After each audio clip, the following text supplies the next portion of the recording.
com a aula sobre o Exocad, parte 3. O Exocad é uma arquitetura situacional para gerência de recursos a nível de aplicação.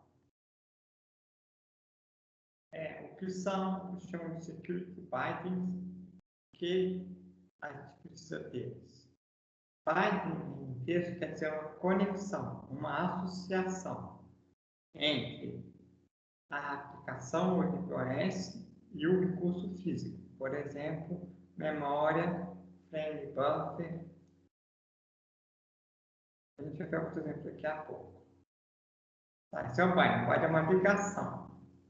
Tá? No caso, ele vai ligar uma aplicação a utilizar um recurso físico. E por que é seguro? Seguro em qual sentido? Seguro no sentido de hackeável, não. Seguro aqui no sentido de que o recurso físico não pode ser acessado pelos outros. Ele tem que ser acessado por quem tem o recurso. Propriedades do Security Binding e como conseguir essas propriedades. Para conseguir essas propriedades, conseguir alocação de recursos, o Exocad cria os Security Bindings. Né? Como é que ele pode fazer isso? No caso, o Exocad poderia acessar esse binding toda vez que a aplicação for acessar o recurso. Porém, se toda vez você for checar isso de maneira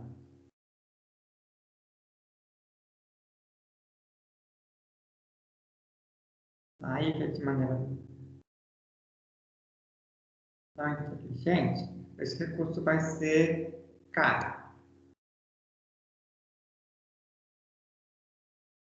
Então, o que é uma solução? A solução é você criar esse binding quando você, na primeira vez que você for utilizar o recurso, você cria esse binding. Você vai autenticar o recurso na primeira vez que criar o binding. Tá? E aí você vai fazer o acesso, tentar fazer ele ser mais barato e rápido. Por exemplo, imagina um empregado que vai entrar na universidade. Aí toda vez que for entrar na universidade, você vai pedir para ele fazer um cadastro? Não. O que você pode fazer? A primeira vez que o empregado é contratado pela universidade, ele pode passar todas as informações lá, identidade, CPF, número de previdência, ele faz o cadastro e ele vai receber um cartão da universidade. E aí, toda vez que ele vai acessar a universidade, ele usa o cartão dele. Então, você autentica na hora de criar a ligação e na hora de você fazer a verificação é mais rápido. Você verifica lá e lê o cartão. Aí você faz com que a sua verificação seja rápida e mais barata. Um outro exemplo que a gente tem, por exemplo, tem lockers em bancos. Você ir lá no banco e dentro lá do cofre do banco, vai demorar. Você vai ter toda a documentação para quem é você, qual o ponto do banco que você tem, identidade, CPF, tudo. E aí, então, essa checagem, ela vai gastar tempo. Mas nesse caso, o quê? Porque você não vai no banco, no cofre do banco todo dia. Isso é infrequente. Então, você tem um custo. Mas se esse custo for infrequente, é ok pagar esse custo. No caso aqui do Binding, como o custo é mais frequente, então você vai tentar fazer uma autenticação na hora que você criar o Binding. Então vamos para o exemplo de Security Binding. No primeiro exemplo, a gente vai falar sobre frame buffers. Você sabe o que é um frame buffer? Então, frame buffer é uma memória, tá? Que vai utilizada pelo sistema de vídeo, que vai conter um bitmap do vídeo. Então, por exemplo, imagina que eu tenho a aplicação 1 e a aplicação 2, isso aqui é a minha tela. A aplicação 2 está sobre a aplicação 1. Primeira pergunta: qual recurso que eu preciso fazer o security bind. Qual que é o recurso aqui? O recurso aqui, no caso, vai ser o pixel da tela. Então, o pixel vai ser o recurso que eu quero fazer o controle dele. Então, nesse exemplo aqui, a aplicação 2 é dona desses, está controlando esses pixels. Não é a aplicação 1. Aí, agora, se eu mudar aqui no outro exemplo, agora a aplicação 1 que é dona desses pixels, não mais a aplicação 2. Então, 2 de novo. Agora a aplicação 1. Então, quem vai controlar esse pixel aqui é o recurso. Então, o que acontece? O frame buffer ele tem uma matriz, que é uma memória da placa de vídeo.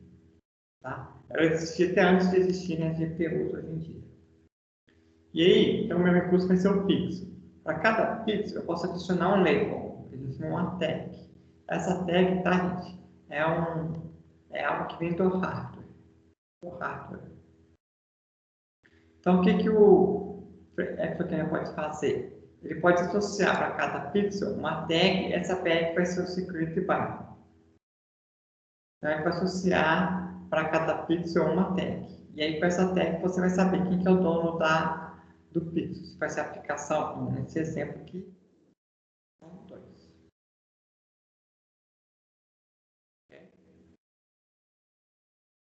Exemplo 2, TLPs. O que é uma TLP? TLP significa Translation Local Site Buffer. É uma memória cache, tá? Que armazena as translações recentes do que? Da memória virtual para a memória física. Ou seja, TLP é uma cache. Então, o que a gente tem aqui? A CPU vai dar, por exemplo, um endereço de 32 bits para acessar. Endereço lógico. Então, agora a gente precisa mapear esse endereço da virtual para o endereço físico, a memória física aqui, que está aqui a memória física. Então, o que ele faz? Você vai ter, por exemplo, 12 bits do final e 20 bits de paginação. Esses 12 bits você vai levar aqui, que vai ser o offset da página. Então, os primeiros 20 bits, a gente vai na TLP, que é um cache, para verificar se dada a página com esses 20 bits, a gente consegue o número do frame. Então, isso aqui é TLP é uma cache. Se conseguir, a gente vai juntar então, um número que vai mapear da memória virtual para a memória física, e junto com o offset a gente acessa o endereço físico. Se, nesse caso que acertar, a gente chama de TLP hit, que acertou. Se ele errar, a gente chama de TLP miss. Se ele errar, o que acontece? Aí ele vai pegar e procurar esse endereço lógico numa tabela de páginas. Se ele achar nessa tabela de páginas, aí ele vai concatenar o endereço que ele achou com o offset e vai procurar no endereço físico. Se ele não achar na tabela de página, ele vai ter que fazer procurar no disco onde está a página. E é mais custoso ainda. Então, recapitulando, a TLP é uma memória cache que mapeia endereços lógicos para endereços físicos. Onde fica a TLP? A TLP ela fica em hardware. Ela é parte de um chip chamado de unidade de gerência de memória. Então, a gente tem a CPU, tem um outro chip que chama unidade de gerência de memória. Dentro das unidades de gerência de memória, a gente vai ter a TLP, que é essa cache. Tá?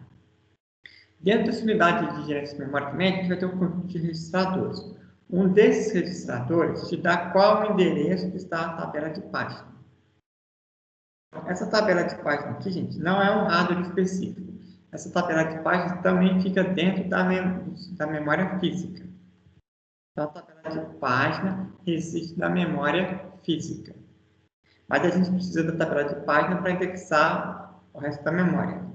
Então, esse registrador é um ponteiro para a tabela de páginas. Tá? Ele é muito importante. Mas recapitulando aqui, então, a TLP é um hardware, tá? Está dentro da unidade de gerência de memória, tá? E ela entra numa cache para fazer esse mapeamento de endereço lógico para endereço físico.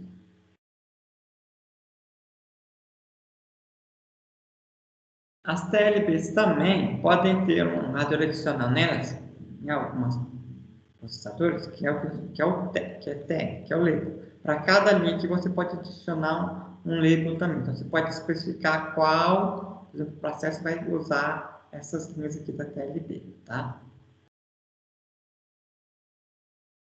A TLB você não consegue programar ela. A única coisa que você consegue programar ela são aquelas técnicas que eu falei no slide anterior. O que o sistema operacional pode fazer? O sistema operacional pode fazer o que a gente chama de flush, tá? Que é desdobrar todo o conteúdo da TLB e salvar ele. E depois ele invalida a TLB. Quando ele invalidar a TLB, toda vez que você taxar a TLB, vai dar miss.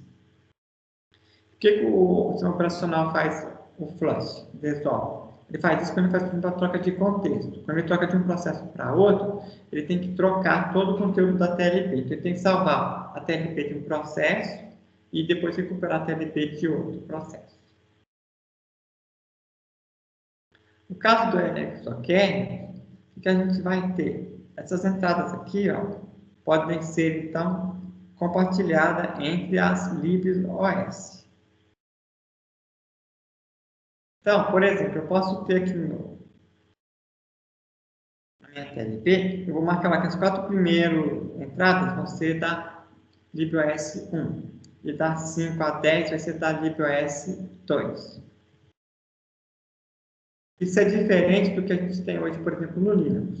No Linux, um processo contém toda a TLB. Então, no Linux, o que a gente tem? Um processo vai ter toda essa TLB aqui para ele. Aí, quando você trocar de processo, o sistema operacional tem que desdobrar o TLB e salvar outro TLB. Então, é uma operação custosa. No ExoKernel, quando você trocar de uma aplicação A para uma aplicação B, você não precisaria fazer o flush da TLB. Por quê? Porque, por exemplo, você tem a libOS A, está na entrada de 1 a 4, e a libOS B está na entrada de 5 a 10. Então, se eu troco da A para B, já vai estar lá as entradas. Então, isso pode ser mais rápido.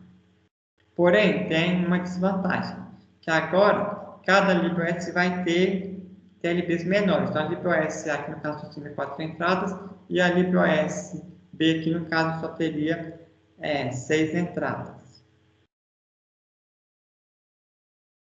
Então, tem esse compromisso. Então, o que é melhor? Você ter toda a TLB para o seu processo. Toda vez que trocar de processo, você tem que trocar toda a TLB, ou você divide a TLB nos processos, aí cada processo vai ter uma TLB menorzinha, e aí você não precisa agora pagar para trocar, porém sua TLB é menor.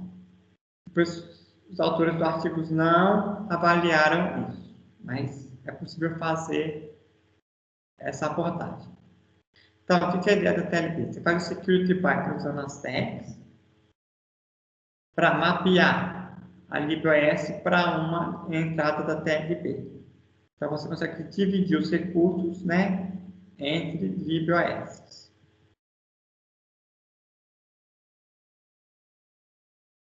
Tem outro conceito no artigo que eu chamo de capability. Capability seria um token infalsificável, ou seja, um token que você não consegue falsificar. Por exemplo, você pode gerar um token que seria o seguinte, libOS A, né, e o recurso está de 1 a 4. Aí você gera um token. Por exemplo, tem uma aplicação e tem um libOS A. Aí ele vai gerar aqui um token para ele. Então, a libOS aqui chega e pede para o ExoKernel, né? Então, aqui tem o espaço do usuário, aqui está o espaço do kernel. Chega e fala, me dá 4 entradas na TLB. Aí, na primeira vez que ele fizer isso, o ExoKernel vai gerar, então, um token. Vai passar uma capability para o LibraryOS. Depois, quando o LibraryOS quiser modificar lá a entrada do TLB, ele vai chegar lá. Por exemplo, escreva que o endereço virtual da página é 1. E aí ele vai ter que passar a capability, que é o token dele. Aí o ExoKernel vai verificar se realmente aquele token é válido. Então, usando essa capability, ele consegue fazer o security byte. Um outro exemplo que a gente tem para o security byte é a questão de interface de redes. Então, a gente pode utilizar tratadores a nível de aplicação para submento de pacotes. O que acontece? Como é que é o processamento do pacote? O pacote chega na interface de rede, que é chamado de NIC, Network Interface Card. E aí, o que acontece? Primeiro, usando DMA, o pacote é copiado do NIC para a memória. Tá? Então, o DMA para o processador ficar trabalhando em outras coisas. Quando acabar a cópia, a placa de rede NIC gera uma interrupção por a CPU. Então, a CPU sabe que chegou no pacote, sabe o endereço onde o pacote está alocado. E aí, como é que funciona no Linux normal, por exemplo? Como é que eu consigo mapear uma aplicação para pegar aquele pacote que foi alocado? No OS regular, o que acontece? O socket ele mapeia a aplicação para um número de porta. Quando o pacote chega, o pacote tem um número de porta no cabeçalho dele. Então, dessa maneira, o sistema operacional sabe para qual aplicação que é aquele pacote. Tá? Então, o socket mapeia qual aplicação pelo número da porta. Já no Exokernel, ele propôs um outro esquema. Existe o que a gente chama de filtros de pacotes. Filtros de pacotes são códigos, tá? Que determinam se o pacote pertence àquela LibreOS ou não. Então, o filtro de pacote aqui, no caso, seria o que a gente chama de security byte. Então, você cria um conjunto de código lá, por exemplo, se for da porta 1, a porta 1000 é da LibreOS A. Então, você faz esse filtro de pacote. Só que agora, o Exokernel tem que tomar cuidado, porque se duas aplicações lá escrevem filtro de pacotes, a LibreOS A e a LibreOS B, pode ser que haja colisão. Então, a LibreOS A fala, quero pacote de 1 a 1000. A LibreOS B gera o filtro de pacotes lá de 500 a 2000. Então, vai haver um conflito dos pacotes de 500 a 1000. Então, para isso, para fazer isso, o Exokernel tem que rodar uma análise estática para garantir que a outra LibreOS não vai gerar um filtro de pacotes que vai pegar pacotes que não deveriam pertencer a ela. Tá? Então, tem que ser feita essa análise estática. O artigo também não fala muito sobre isso. Um outro exemplo prático que a gente poderia ter seria acesso a disco. Né? Qual que seria o recurso? Os blocos do disco. Então, no vídeo de hoje eu falei sobre Security Python e dei exemplos de como acessar o hardware desse pixel, entradas da TLB e a placa de rede.